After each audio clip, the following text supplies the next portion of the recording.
الرحمن الرحیم ایاک نعبد و ایاک نستعین۔ آج میں اپنے پاکستانیوں سے جو پنجاب کی صورتحال ہے اس کے اوپر بات کرنا چاہتا ہوں کہ ایک عجیب سا ماحول بنا ہوا ہے کہ پہلے سب تیار تھے کہ جی اسمبلی ڈیزالو کرو، نون لیگ کے وزیر کہہ رہے تھے اسمبلیاں ڈیزالو کرو اور ہم تیار ہیں الیکشنز کے لیے، اور ہمیں بار بار چیلنج کیا جا رہا تھا۔ تو جب ہم نے اسمبلیاں ڈیزالو کرنے کا فیصلہ کیا اور آگے بڑھے تو ایک نہیں دو عدم اعتماد آ گئی کہ اعتماد کی بھی ووٹ لو اور عدم اعتماد کی بھی ووٹ لو۔ تو میں آج اپنی قوم کے سامنے تو دو تین چیزیں اس بڑے اہم موقع پہ، یعنی میں سمجھتا ہوں کہ میرا ملک جدھر آج کھڑا ہے، میں نہیں سمجھتا کہ میری اپنی 70 سال کی زندگی میں اس طرح کے میں نے اپنی قوم کو ایک اندھیرے کی طرف اس طرح جاتے ہوئے دیکھا جو آج ہے۔ تو میں یہ بھی آپ سے بتانا چاہتا ہوں کہ کیوں ایک سٹنگ گورنمنٹ، ہماری تقریباً 66% پاکستان ہمارے نیچے ہے، پنجاب اور پختونخوا، گلگت بلتستان اور آزاد کشمیر۔ تو کیوں ہم اپنی دو گورنمنٹس کو گرانا چاہتے ہیں؟ کون سی پاکستان کے اندر حکومت آئی ہے جو کہ اپنی گورنمنٹس کو ڈیزالو کرنا چاہتی ہے؟ یہ کیوں کر رہے ہیں ہم؟ کیا یہ ہم اپنی ذات کے لیے کر رہے ہیں؟ ہمیں تو فائدہ ہے جب ہماری دو گورنمنٹس ہیں اور 66% پاکستان ہمارے نیچے ہے تو ہمیں کیا ضرورت ہے یہ کرنے کی؟ تو میں سارے پاکستانیوں کو آج بتانا چاہتا ہوں کہ دیکھیں، ہمارا ملک ایک دلدل میں پھنستا جا رہا ہے۔ میں ہر اس پاکستانی سے آج بات کر رہا ہوں جس نے اپنے پیسے ڈالرز باہر بھجوائے نہیں ہوئے، جس کے باہر بڑے بڑے محلات اور بینک اکاؤنٹس نہیں ہیں، جس نے یہاں سے منی لانڈرنگ کر کے پیسہ باہر نہیں بھجوایا۔ میں اس پاکستانی سے بات کر رہا ہوں جس کا جینا مرنا پاکستان میں ہے، جس نے پاکستان کے ساتھ اوپر جانا ہے اور پاکستان کے ساتھ ہی نیچے آنا ہے۔ میں ان سے آج بات کر رہا ہوں کہ دیکھیں، جو ایک آدمی کے فیصلہ 8 مہینے پہلے ایک آدمی نے جو فیصلہ کیا، جو ظلم کیا اس ملک کے اوپر، کوئی دشمن نہیں کر سکتا تھا۔ ایک گورنمنٹ گرائی۔ میں یاد کرانا چاہتا ہوں ساری اپنی قوم کو کہ آپ کسی بھی گوگل کر لیں، پاکستان اکنامک سروے دیکھ لیں، کوئی بھی دیکھ لیں کہ جو گورنمنٹ گرائی گئی تھی وہ اس ملک کی تاریخ کے اندر سب سے زیادہ گروتھ ریٹ تھی، یعنی بڑھ رہی تھی، ترقی کر رہی تھی، دولت میں اضافہ ہو رہا تھا۔ 5.6% اور 6% تیسرے سال 5.7 اور چوتھے سال 6%۔ یہ سوائے مارشل لاز کے زمانے میں جبکہ امریکی ڈالر آ رہا تھا کیونکہ ہم ان کے حمایتی تھے، کبھی اس طرح کی ملک ترقی نہیں کر رہا تھا جس گورنمنٹ کو گرایا ایک آدمی نے۔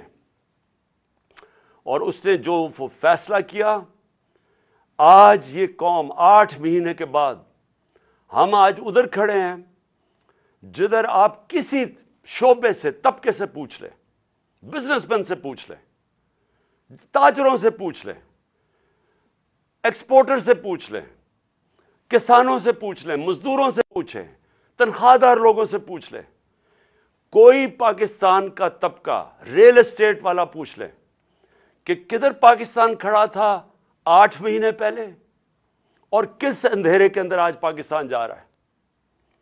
اور ہم کیوں اپنی گورنمنٹ کا سوچ رہے ہیں گرانے کا، اور کیوں ہم یہ ڈیزالو کرنے کا ہم نے کیوں فیصلہ کیا؟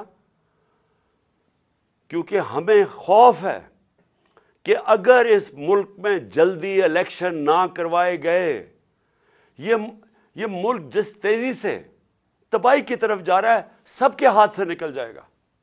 میں آج اپنے سارے اداروں سے بات کر رہا ہوں، اپنی عدلیہ سے، اپنی ملٹری اسٹیبلشمنٹ سے، اپنے بیوروکریٹ سے، میں ہر طبقے سے آج بات کر رہا ہوں کہ یہ عمران خان کی جنگ نہیں ہے، یہ ہم سب کی جنگ ہے۔ ہاں میں ان کی جنگ نہیں ہے جن کے پیسے باہر پڑے ہوئے ہیں، جن کی دولت باہر پڑی ہے، جو آتے ہیں پاکستان میں ڈیل کرتے ہیں، این آر او کرتے ہیں، پاکستان آ جاتے ہیں، اور یہاں سے جب لوٹ مار ہو جائے اور پکڑنے کی کوئی حساب کوئی پوچھتا تھا، کوئی احتساب ہوتا تو باہر بھاگ جاتے ہیں اور پھر ڈیل کر کے واپس آ جاتے ہیں۔ ان کے علاوہ میں باقی پاکستانیوں سے آج بات کر رہا ہوں۔ دیکھیں، ہم نے بڑے مشکل 8 مہینے گزارے ہیں۔ میں نے اس طرح، یہ میں بار بار کہتا ہوں، جو مجھے ایک آدمی نے جس طرح کی دشمنی کی ہے ہمارے ساتھ، ایک آدمی نے جس طرح کی دشمنی کی ہے، میں سمجھتا ہوں کہ میں نے 50 سال سے قوم مجھے جانتی ہے، مجھے کبھی اس طرح کا احساس نہیں ہوا جس طرح کہ ایسے کہ میں کوئی غدار ہوں ملک کا، کوئی ملک دشمن ہوں۔ اس طرح کی ہمارے پر اور میری پارٹی کہ ہمارا قصور کیا تھا؟ ہمارا قصور یہ تھا کہ ہمیں ہٹا کے جو چوروں کا ٹولہ ہمارے اوپر مسلط کیا گیا وہ ہم قبول نہیں کر رہے تھے، اور وہ یہ قوم قبول نہیں کر رہی تھی۔ واضح ہو گیا کہ قوم ساری آ کے ہمارے ساتھ کھڑی ہو گئی۔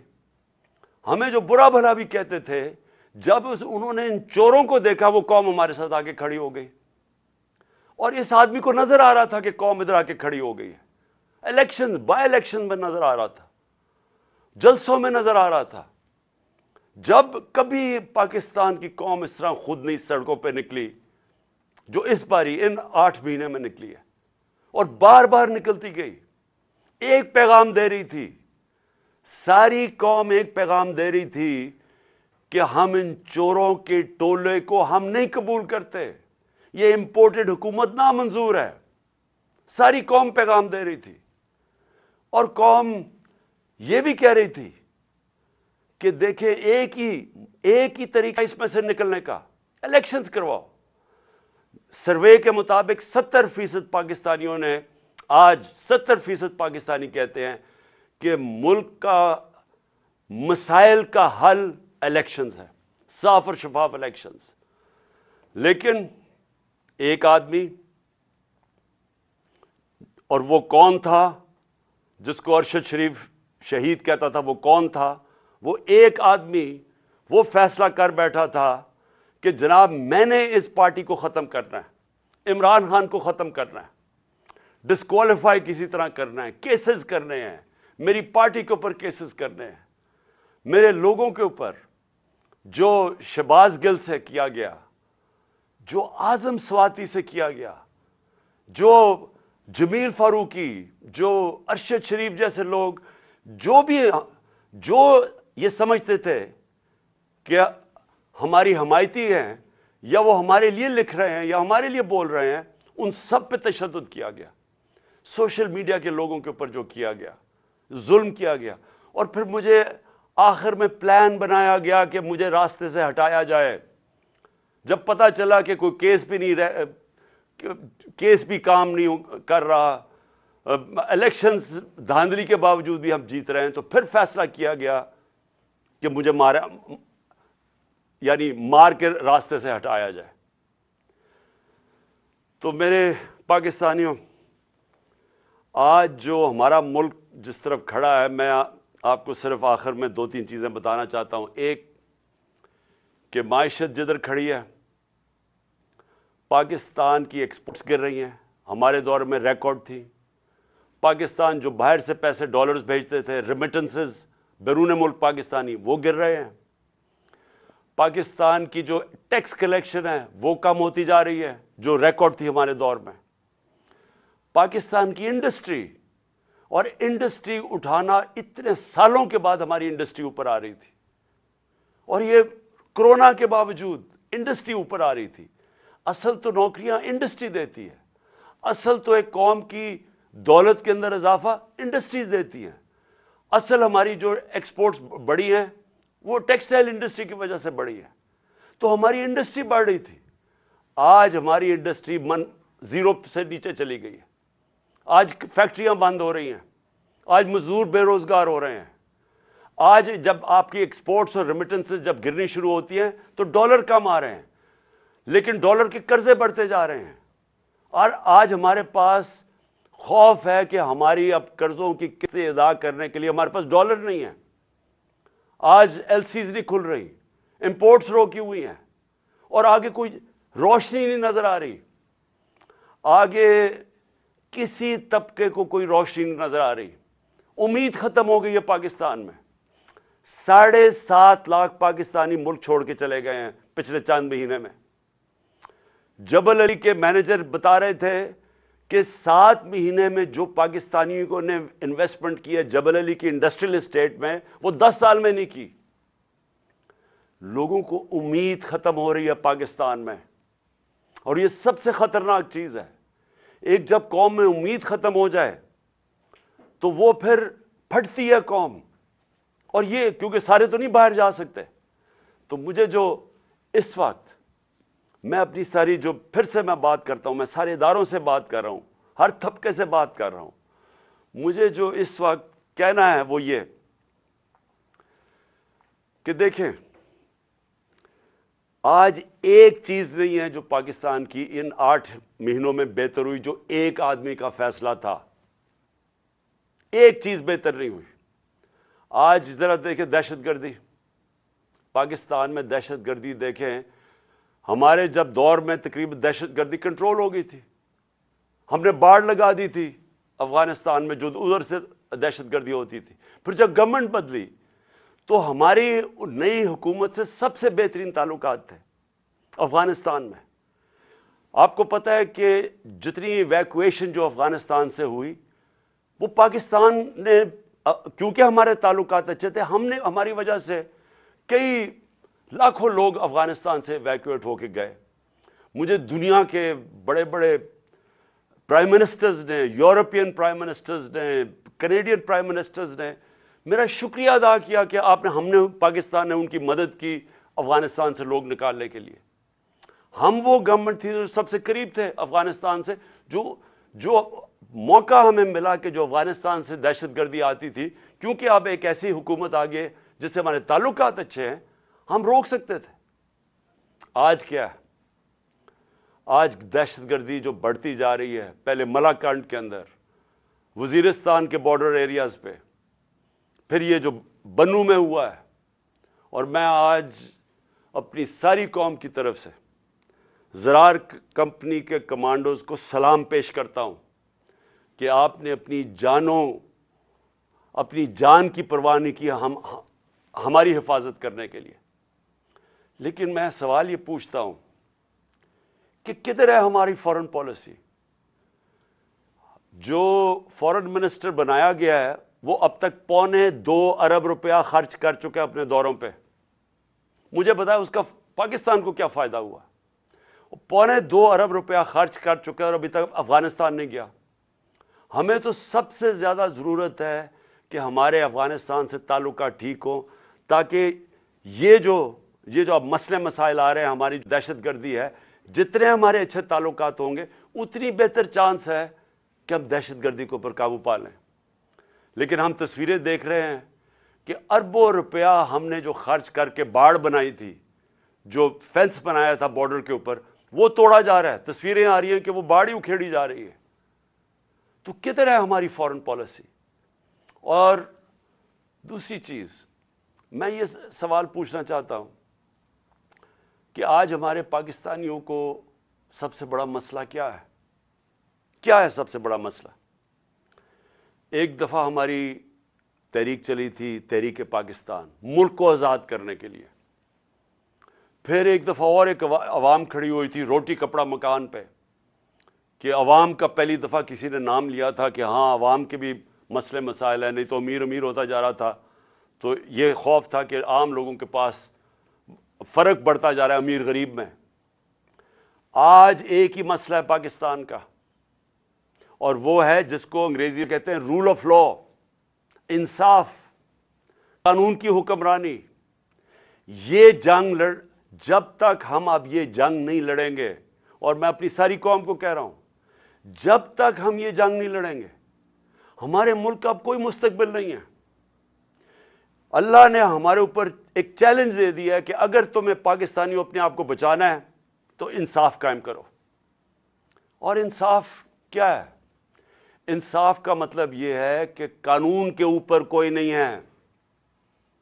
میں جو بار بار حدیث آپ کو بتاتا ہوں، نبی صلی اللہ علیہ وسلم نے تقریباً 1500 سال پہلے کہہ دیا تھا کہ طاقتور اگر چوری کرے اور اسے نہ پکڑو اور کمزور کو جیل میں ڈالو، چور کو، وہ قوم تباہ ہو جاتی ہے. ہم تباہی کی طرف جا رہے ہیں اگر ہم اس ملک میں انصاف نہیں قائم کرتے. آپ کے سامنے اعظم سواتی ہے، کس چیز کے اوپر اس کو سزا مل رہی ہے؟ کہ کیا اس نے کہا کہ جنرل باجوہ نے این آر او 2 دیا ہے؟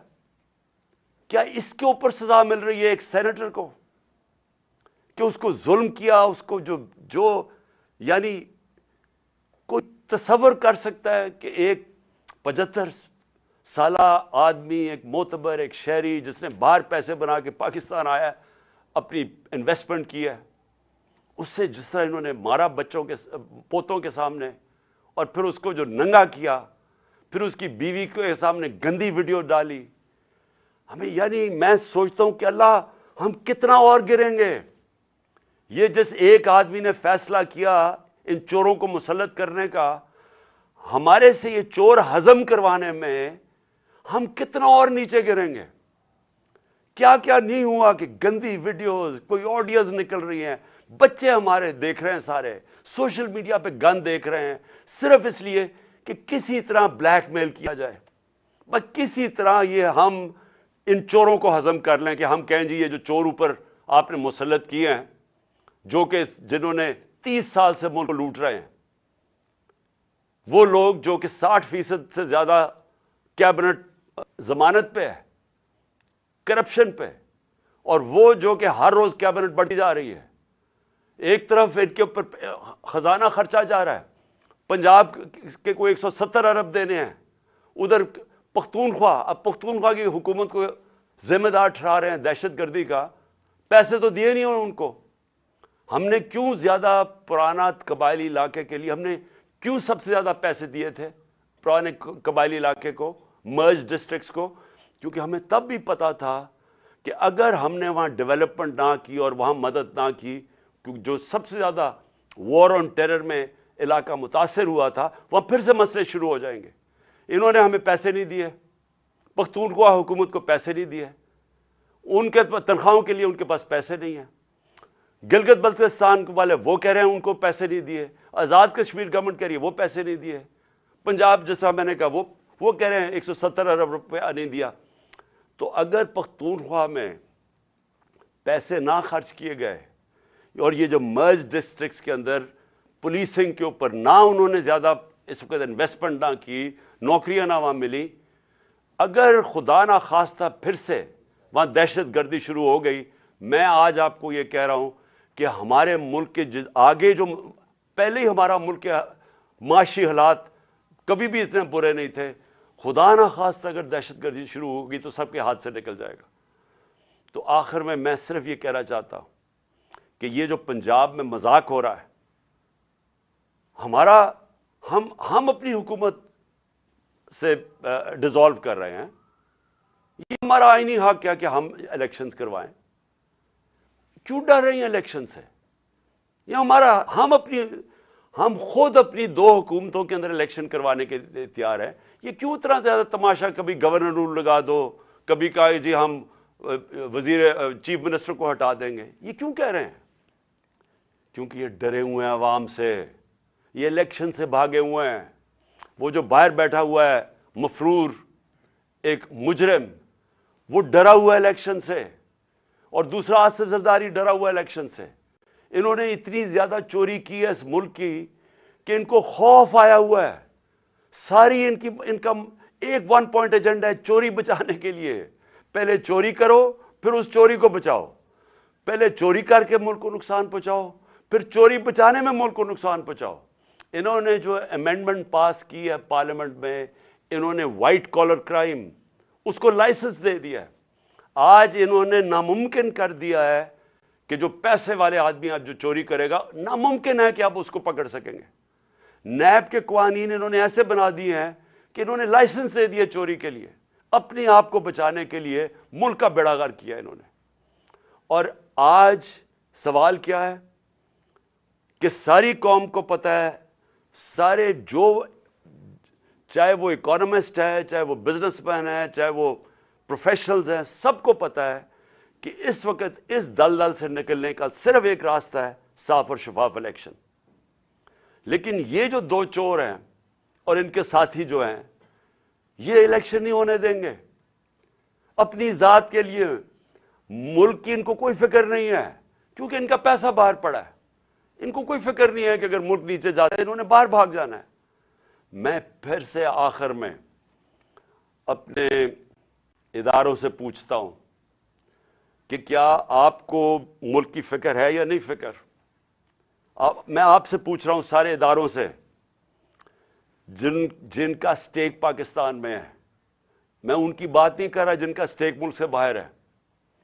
جن کا سٹیک آج پاکستان میں ہے, میں آپ سب سے سوال پوچھ رہا ہوں کہ کیا آپ کو آج فکر کرنی چاہیے یا نہیں کہ ہمارا ملک تیزی سے جا رہا ہے, وہ ادھر پہنچ جائے گا جدھر خدا نہ خواستہ ہم سب کے ہاتھ سے نکل جائے گا. جتنی جلدی اس ملک میں الیکشن کروائیں, ہم اتنی جلدی اس ملک کو ایک موقع ملے گا ہمیں کہ نکلنے کا اس دلدل سے. جب تک سیاسی استحکام نہیں آتا, پولیٹیکل سٹیبلٹی نہیں آتی, اکنامک سٹیبلٹی نہیں آ سکتی. اس وقت نہ باہر کے ملکوں کو, نہ باہر کی فائنینشیل انسٹیٹیوشنز کو کوئی اعتماد رہ گیا ہے اس گورنمنٹ کے اوپر, نہ اس ملک کے انویسٹرز اور بزنس مین کو اعتماد رہ گیا اس حکومت کے اوپر. تو صرف ان دو چوروں کی چوری بچانے کے لیے, اور وہ کیونکہ ڈرے ہوئے ہیں کہ الیکشن اگر وہ ہار گئے تو ان کی پھر سے ان کا NRO جو انہوں نے لیا وہ نہ چلا جائے, سارا ملک کو انہوں نے گروی رکھا ہوا ہے.